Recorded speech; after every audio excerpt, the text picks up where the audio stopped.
I'm going to tell you something. No school, no success coach, and certainly no motivational book will dare to tell you.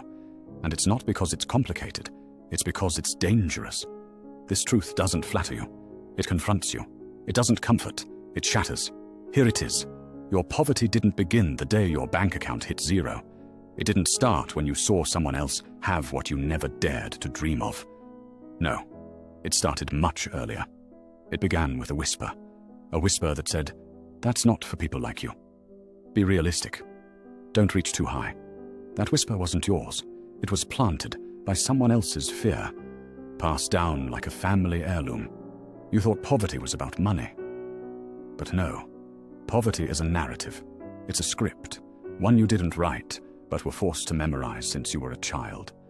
And that's why it feels so familiar. Because it sounds like your own voice. Because they installed it so early, you confused it with humility. Let me ask you something. Have you ever had a dream so vivid it made your chest burn? And right after that, a voice inside you said, "Don't bother, that's not for you." That voice is not common sense. It's not being humble. It's programming. It's a virus of inherited smallness. And the worst part, you think you chose this life. You think you're being responsible by staying quiet, being thankful, not making waves. But really, you're living a script written by someone who needed you to never wake up. So let me ask you this. When did you first hear the sentence? When did you first feel that wanting more made you guilty? Not because anyone yelled it at you, but because of a look, a sigh, a silence. That moment was the beginning of your sentence. And now? Now every decision you make, every time you stay silent, stay small, say no to yourself, you are continuing that story. But what if that story is a lie? You think you're afraid of failure, but you're not. You're afraid of contradiction, of becoming someone your past cannot explain. You say you want success, but the moment it gets close, something inside pulls back. Not because you're weak, but because your inner blueprint doesn't recognize the new reality. Carl Jung called this the complex, a powerful cluster of thoughts, memories, and beliefs that live deep in your unconscious. You're not chasing success with a clean slate. You're chasing it while dragging a heavy blueprint built from your childhood, your culture, and every unspoken rule you've ever absorbed. And here's the painful truth. You can't build a new life with an old blueprint. That's why you self-sabotage. You start the project, then delay. You fall in love, then push them away. You make money, then lose it in accidents. It's not just bad luck or poor habits. It's architecture. You're not lazy. You're loyal. Loyal to a self-image that no longer fits your vision. Jung would say you're protecting a psychic identity. Because deep down, success feels like betrayal. Betrayal of your past, of your family, of the version of you who suffered and survived. You were taught to endure, not expand. You were praised for being quiet, not bold. You learned that wanting more was selfish.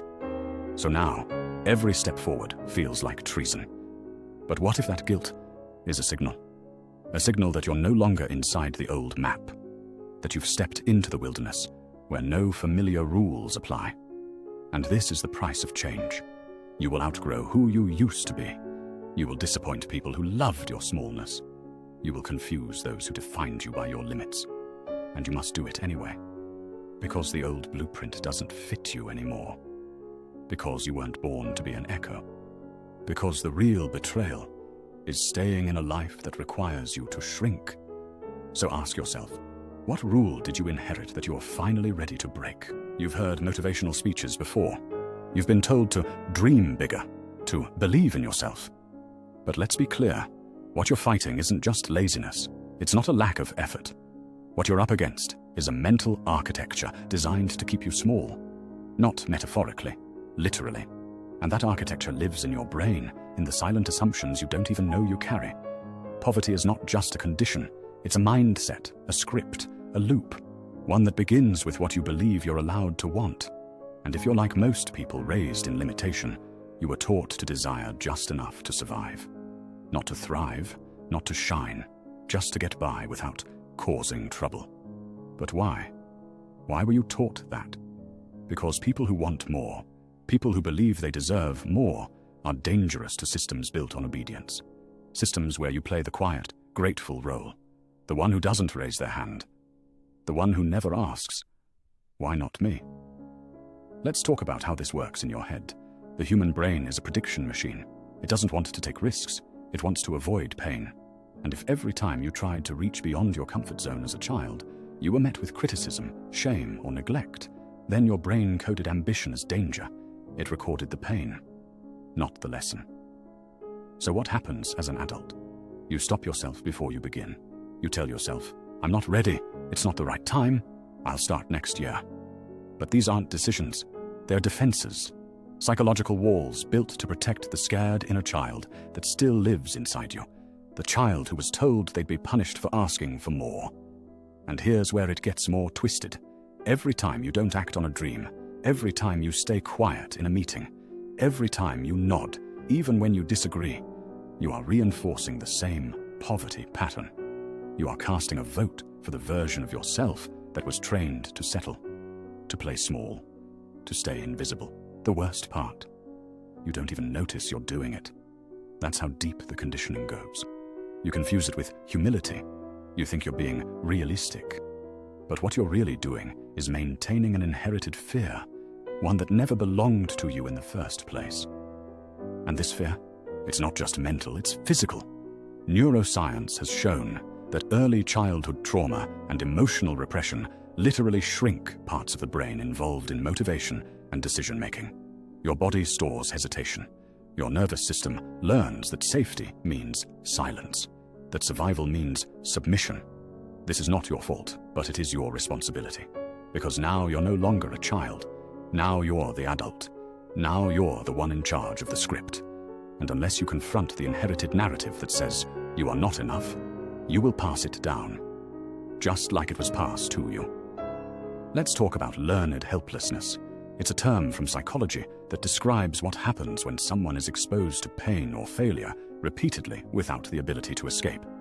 Eventually, they stop trying, even when escape becomes possible. That's what poverty of the mind does. It convinces you that effort is pointless, that success is for other people, that you are just not the type. And so you stop applying, you stop showing up, you stop asking, and life, seeing your silence, assumes you're fine with the scraps. So that's what you keep getting. But here's the dangerous truth. You are not helpless.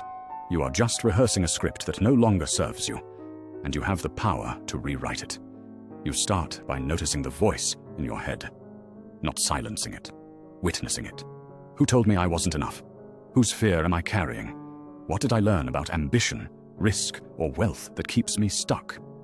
Because the root of most mental poverty is not a lack of intelligence. It's an overdose of fear passed down through emotional silence. And the antidote?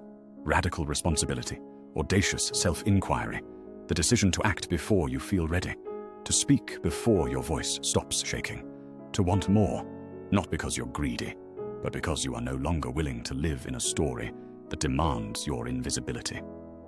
Let's be honest, you will lose people when you start choosing yourself. Some will say you've changed. Some will call you arrogant. That's because your growth will reflect their stagnation. Your new voice will threaten their old narrative. And that is not your burden to carry. You're not here to play a supporting role in someone else's comfort story. You're here to write your own. And yes, it will be messy. Yes, you will stumble. Yes, you will be misunderstood. But those are the signs that you're finally living, not just surviving. Every time you feel fear, every time you doubt your worth, every time you hear that old whisper saying, "Who do you think you are?" answer it with action. Because the only way out of mental poverty is through the door of discomfort. And that door will never open until you decide to turn the handle. So start now. Even if you're not ready, even if it's imperfect, even if you fail. Because failure isn't your enemy. Your enemy is the silence you've accepted for too long. And your weapon? Your willingness to rewrite the script. By now, you understand something most people never will. That the true enemy isn't laziness, low IQ, or bad luck. It's the internalized obedience to a system that thrives when you doubt yourself. The system doesn't need to imprison you with bars. It does it with beliefs, invisible ones. Beliefs like, you're being selfish if you want more. Stay humble, don't show off. It's too late for you to start. Success is for the lucky. not the broken. But who benefits from you staying small? Who gains when you dismiss your ideas, keep your head down, and stay afraid of your own potential? Certainly not you. Carl Jung believed that real transformation comes when you confront the shadow, not destroy it, but integrate it. And in today's world, your shadow isn't just your fears. It's the version of you that was programmed to survive, not thrive. It's time to break that program. Here's the truth that should scare the system.